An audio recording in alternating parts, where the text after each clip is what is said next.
Assalamualaikum warahmatullahi wabarakatuh.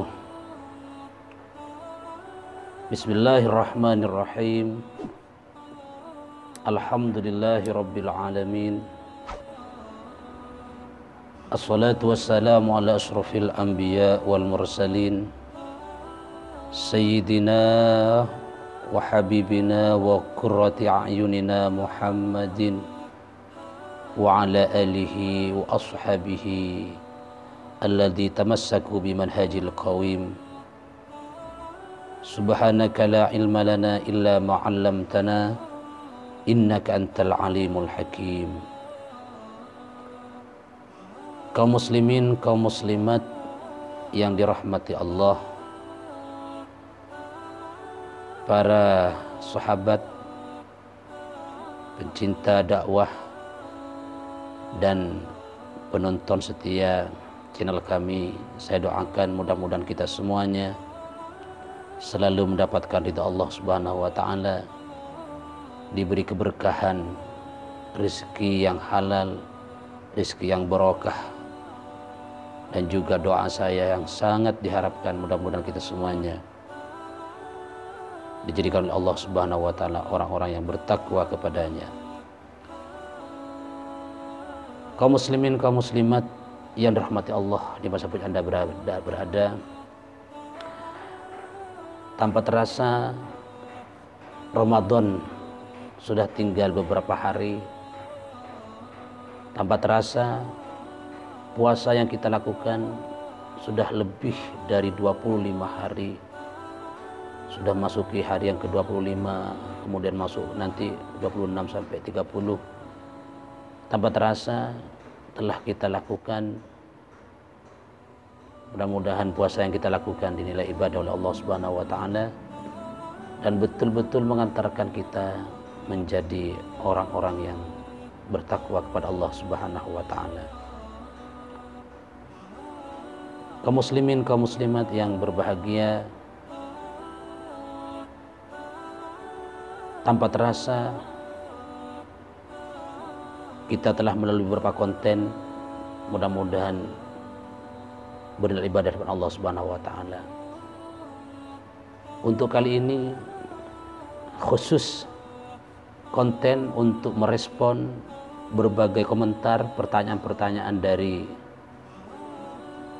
para pencinta channel kami dan para pendukung dakwah-dakwah kami. Mereka bertanya beberapa hal yang disampaikan kepada kami, baik langsung chat pribadi ataupun melalui komentar-komentar di channel kami. Ada beberapa hal yang ingin kami respon, dan juga mohon maaf karena kendala waktu dan kesempatan, sehingga baru kali ini saya akan merespon dan menjawab beberapa konten karena ada beberapa komentar yang bertanya tentang kaitan dengan hukum fikih, sehingga baru kali ini konten itu akan kami bahas. Yang pertama, ada pertanyaan dari hamba Allah tentang masalah kaitannya dengan puasa.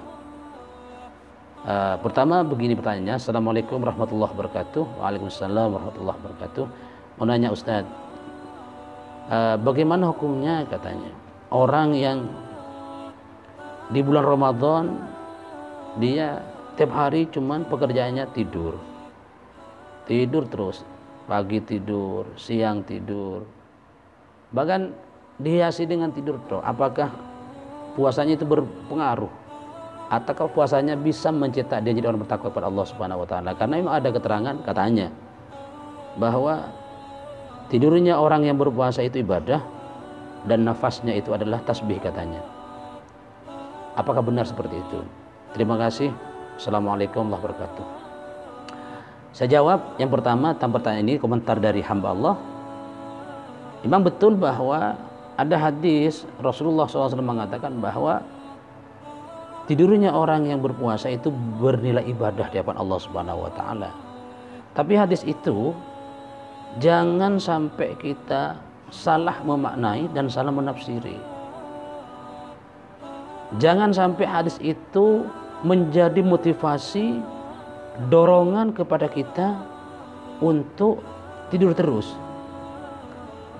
Tidak mau bekerja, tidak mau beraktivitas. Jangan dijadikan dalil, jangan dijadikan justifikasi. Tidak mau bekerja, tidak mau berusaha dengan dalil, oh saya ibadah kok tidur saja, apalagi mengaji dan semacamnya. Tapi hadis harus kita pahami bahwa betapa besar penghargaan dan hormat Allah Subhanahu wa taala kepada orang berpuasa. Itu maknanya hadisnya itu, bahwa betapa Allah menghargai jerih payah orang yang berpuasa. Beribadahnya itu berlipat gandakan oleh Allah Subhanahu wa taala. Bahkan beribadah satu kali kebajikan dilakukan di bulan Ramadan, maka akan dibalas 40 kali oleh Allah Subhanahu wa taala. Jadi ketika kita bersedekah satu kali saja di bulan Ramadan, maka balasan Allah itu 40 kali di luar Ramadan. Ya, contohnya kita bersedekah 1.000 lah gampangnya di bulan Ramadan, maka pahalanya itu sama dengan 40.000 di luar Ramadan. Itu hitungan matematiknya, lain dengan masih keberkahan-keberkahan yang akan diberikan oleh Allah Subhanahu wa taala. Jadi hadis itu begitu. Jadi harus diarahkan kepada penghormatan dan penghargaan Allah kepada orang yang beribadah Ramadan. Tidurnya saja itu sudah diberi pahala oleh Allah Subhanahu wa taala, apalagi bekerjanya, berusahanya, mencari nafkah. Dia ke kantor, dia ke sawah, dia ke pasar dalam rangka untuk mencari nafkah untuk keluarganya. Itu akan lebih besar pahalanya oleh Allah Subhanahu wa taala diberikan kepada orang-orang yang berpuasa. Kaum muslimin, kaum muslimat yang dirahmati Allah. Jadi begitu jawaban kami kepada pertanyaan yang pertama tentang orang berpuasa itu tidurnya katanya ibadah, dan tasbihnya itu adalah nafasnya. Jadi kita harus memahami secara proporsional hadis itu, jangan sampai menjadi alasan kita untuk selalu tidur tidak usah bekerja. Itu salah. Kaum muslimin, kaum muslimat yang dirahmati Allah, mungkin para penanya puas mudah-mudahan menjadi amal jariah dan menjadi ilmu yang manfaat. Kemudian pertanyaan kedua ada dari hamba Allah yang bertanya, Ustadz, bagaimana hukumnya orang yang berpuasa di bulan Ramadan, berbukanya itu tidak makan, tidak minum, artinya langsung kumpul dengan istrinya katanya, karena menahan dari pagi, dari siang, kebelet umpamanya ya. Kemudian waktu pas datang adzan maghrib, dia tidak minum, tidak makan, langsung kumpul dengan istrinya. Apakah tidak batal puasanya? Terima kasih. Assalamualaikum warahmatullahi wabarakatuh. Saya jawab, waalaikumsalam. Terima kasih kepada hamba Allah yang telah bertanya di kolom komentar di channel kami tentang hal itu. Bahwa kita tahu larangan-larangan makan, larangan-larangan minum, itu larangan juga berjima, berkumpul dengan istrinya, itu terjadi pada siang hari bulan Ramadan. Terjadi pada siang hari di bulan Ramadan. Jadi dari sejak imsak, dari min tulu'il fajri ilal ghurub, dari terbit fajar sampai terbenam matahari, itu tidak boleh makan, tidak boleh minum, tidak boleh kumpul dengan istrinya, atau dalam tanda kurung berjima. Kalau itu dilakukan maka batal puasanya di siang hari Ramadan. Kemudian bagaimana kalau sudah masuk waktu berbuka? Berarti kalau sudah masuk waktu berbuka, berarti telah habis waktu siang Ramadan. Maka masuk yang namanya malam Ramadan. Ada ayat Allah Subhanahu wa taala mengatakan Al-Qur'an, A'udzubillahi minasyaitonirrajim. Uhilla lakum lailatas shiyamir rafasu ila nisaikum. Uhilla dihalalkan bagi kalian, lakum bagi kalian, bagi kamu semuanya, lailatas shiyami pada malam hari bulan Ramadan, ar-rafas apa kumpul dengan istrinya. Jima itu dengan istri itu boleh, halal. Jadi kalau berbuka, berarti buka puasa itu ketika adzan itu menandakan buka telah tiba dan siang telah habis. Jadi kalau berbuka itu maka boleh. Andaikan terpaksa, umumnya terpaksa harus melakukan. Tapi itu kan tidak lumrah. Tidak lumrah. Yang lumrah itu yang disunahkan kan memang ya berbuka dengan sesuatu yang manis, dengan air es atau makanan. Tapi kan itu kepepet, akhirnya berbuka istrinya. Boleh. Tidak membatalkan puasanya. Kenapa? Karena dia tidak melakukan di siang hari, melakukan di malam hari Ramadan. Jadi mudah-mudahan yang bertanya, yang komentar di sini mudah-mudahan memahami dan membuka lagi YouTube ya konten-konten hari ini tentang respon kepada komentar-komentar dan penanya-penanya, baik yang chat pribadi ataupun yang langsung nanya di kolom komentarnya. Jadi saya tegaskan lagi bahwa keharaman makan, minum dan berjima kumpulan istrinya adalah di siang hari Ramadan. Siang itu kapan? Dari pagi terbit fajar sampai terbenam matahari, dari adzan subuh sampai adzan maghrib, itu namanya siang.